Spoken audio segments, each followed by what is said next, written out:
Sweet. In the last video we farmed Mr. Black Hole and created the legend chip.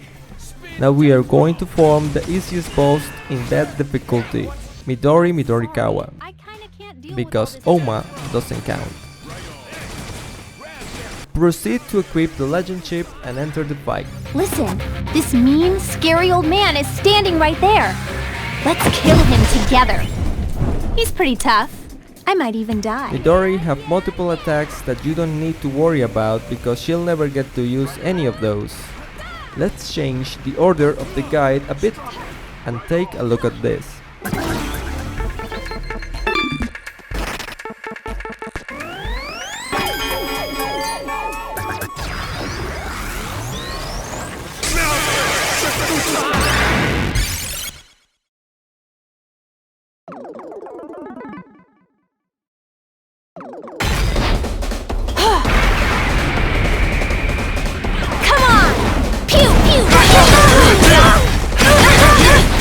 Strawberry! Raspberry! Blueberry! Cranberry! Berry! Blackberry!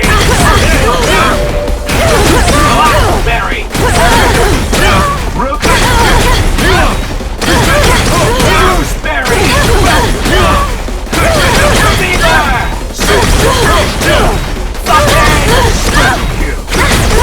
Blockhead!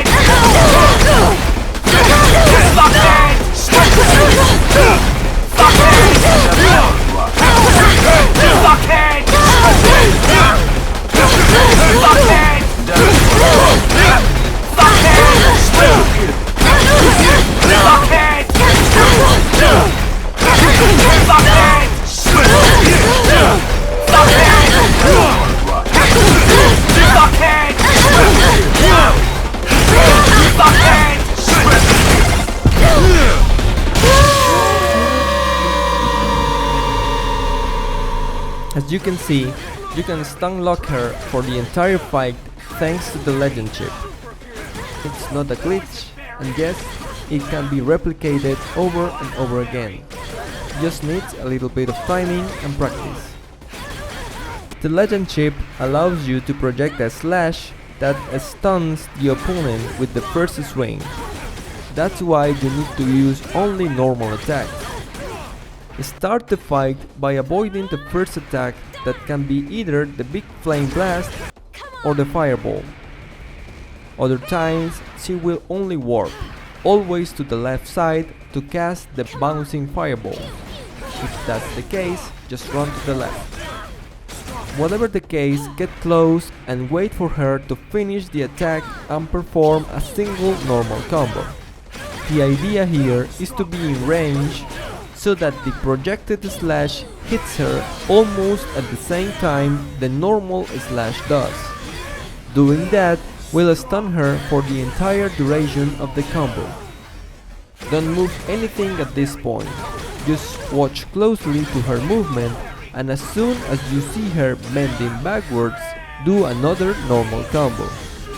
And that's it. Just repeat this process until she is finished. She will sometimes get out of the stun until you get the timing right, so hear closely to her screams. She must scream for every single hit you land on her.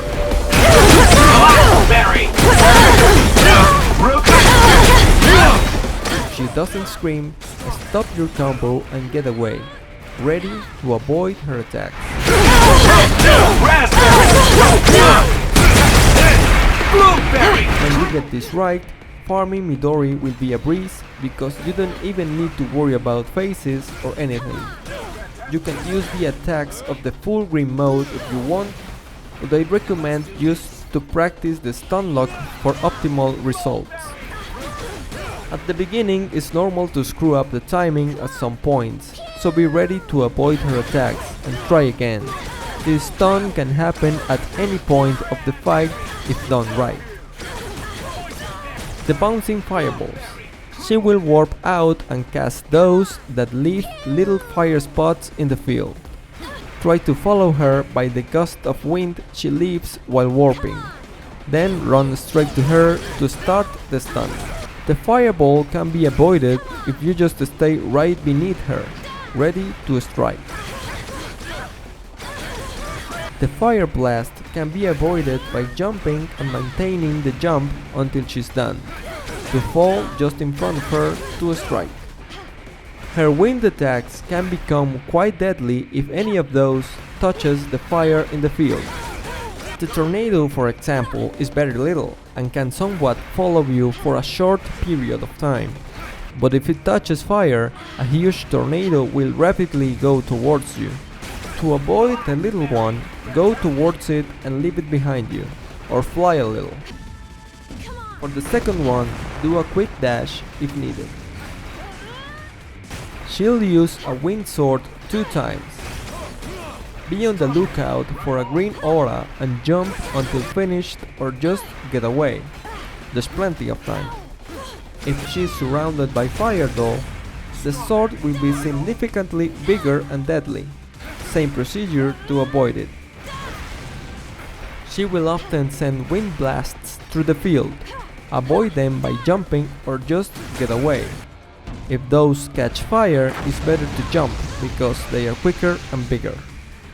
And finally, the main attack of the red phase. She will surround her with a wind sphere and throw a lot of slashes through the air. This attack is avoided by getting close to her and jumping as soon as she ends calling out the attack, maintaining the jump the entire time.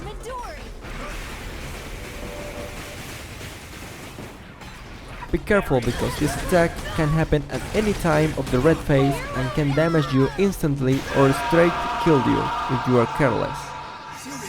The first one is always after the red phase starts, so if you fail to stun lock her, it's better to use the full green mode attacks to counter that and try the stun lock again. Practice the stun lock and this will be the easiest fight in that difficulty, before the Tiga Chip of course. A few things to consider. Sometimes the stun will lead you to dark corners of the map, where you will often fail to continue the stun. If that happens, be ready to jump or just follow her to the side and catch her with the projected slash to restart the stun. Remember that the stun can be done from the beginning to the end, but it can also be performed at any stage of the fight. There are some glitches in this fight. The first one is that the air spheres casted by her will remain in the field, and some of them will catch fire. Those don't do damage to you and can also appear in the lab. Just exit the game for those to disappear. The second one involves the legend chip not working and failing to stun Midori. If you see this happening, just get out, remove the chip and equip it again to fix it. The last one is very interesting. Try to catch Midori with a projected slash while she is warping away, and she'll become invisible for the rest of the fight.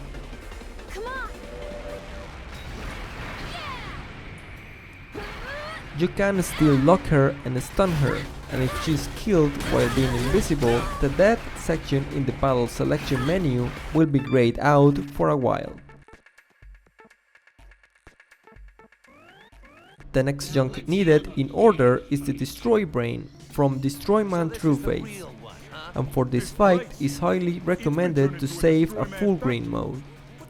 See you in the next video. Bastard! I'm Destroy Man, the superhero! I destroy the evils of this world. Evil assassin Travis Touchdown. I will destroy you. Oh, this dude is such an immature little bitch. Even more than you. This time, I'm really gonna mash up those brains of yours.